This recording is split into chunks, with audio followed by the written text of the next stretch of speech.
তারেক জিয়ার বিরুদ্ধে মামলা করছে জামাত।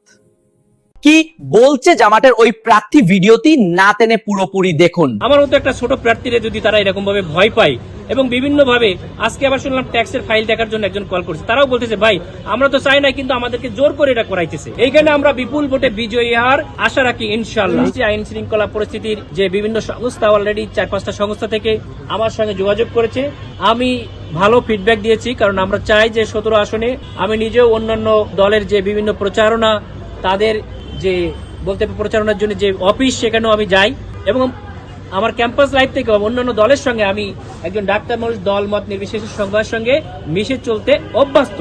আমি এভাবেই চলার চেষ্টা করেছি। আমার সঙ্গে পার্সোনালি এখনো কারো কোনো সমস্যা হয় নাই। আমি অন্যকে আহ্বান করছি, নির্বাচন পর্যন্ত এটা হবে না। নির্বাচন একটা খেলার মাঠ, এখানে জয় পরাজয় হবেই, কিন্তু একজনকে জোর করে আরেকজনের মতামত চাপিয়ে দিতে হবে, এইটা থেকে আমরা বের হয়ে আসতে চাচ্ছি।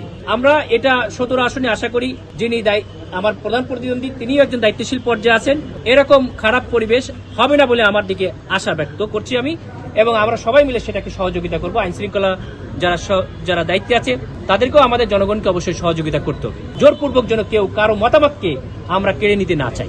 এখানে আমি যেহেতু প্রার্থী, এখানে যে আমার যে জনপ্রিয়তা আছে, আপনারা দেখেছেন আমার জনপ্রিয়তার কারণে বিভিন্ন আইন শৃঙ্খলার কিছুটা আছে, কিন্তু কিছু কিছু ক্ষেত্রে বিভিন্ন সংস্থার মাধ্যমে আমাকে একটু পার্সোনালি, যেহেতু আমি একজন প্রার্থী, যে প্রার্থীর আমার জীবদ্দশায় কোনো কেস নাই, মানে ধরেন বিভিন্ন কেস থাকে না 10টা 20টা 50টা, আমার কোনো কেস নাই, আমার কোনো লোন নাই।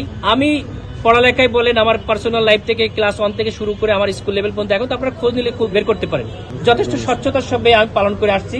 গেল 18 বছরও আমার কোনো সমস্যা ছিল না, কিন্তু বিপরীত পক্ষে আমরা খোঁজ নিয়েছি, তাদেরকে প্রেসার দিয়ে সেখানে বিভিন্ন ধরনের ইস্যু তৈরি করার চেষ্টা করা হচ্ছে। আমার যে জনপ্রিয়তায় তারা ভীতু হয়ে, এখানে আমি বলতে চাই আপনাদের মাধ্যমে, আমি দেখেন সাইজেও ছোট, বয়সেও ছোট, আমার মতো একটা ছোট প্রার্থীরা যদি তারা এরকম ভাবে ভয় পায় এবং বিভিন্ন ভাবে, আজকে আবার শুনলাম ট্যাক্সের ফাইল দেখার জন্য একজন কল করছে, তারাও বলতেছে ভাই আমরা তো চাই না, কিন্তু আমাদেরকে জোর করে এটা করাইতেছে। আমরা বলছি, তাদেরকে আহ্বান করবো, আপনারা জনগণের কাছে যান, জনগণের ভালোবাসা পাওয়ার চেষ্টা করেন। এটার জন্যই নির্বাচন। শুধু যদি সেই আমলাতন্ত্রকে আবার এস্টাবলিশ করতে চান, তাহলে তো ভাই সেই স্বৈরতন্ত্র আবার ফিরে আসলো। সুতরাং আমার জনপ্রিয়তার কাছে আপনারা ফেইলুর হয়ে মানুষকে এরকম প্রশাসনকেও চাপ দিয়েন না। এত চাপ দিলেও জনগণ তাদের যে ভালোবাসা হৃদয়ের মধ্যে ছেপে গেছে, এই ভালোবাসা প্রশাসন দিয়ে কেড়ে নেওয়া যাবে না, আশা করি আমি ইনশাআল্লাহ। এইখানে আমরা বিপুল ভোটে বিজয়ী হওয়ার আশা রাখি ইনশাআল্লাহ। দাঁড়িপাল্লার বিজয় হবে সারা দেশেই, যেমন বিভিন্ন ইউনিভার্সিটিতে ভূমিধস বিজয় হয়েছে, বাংলাদেশে এরকম ভূমিধস বিজয়ের মাধ্যমে বাংলার জনগণ গণতন্ত্রকে প্রতিষ্ঠিত করে ছাড়বে ইনশাআল্লাহ।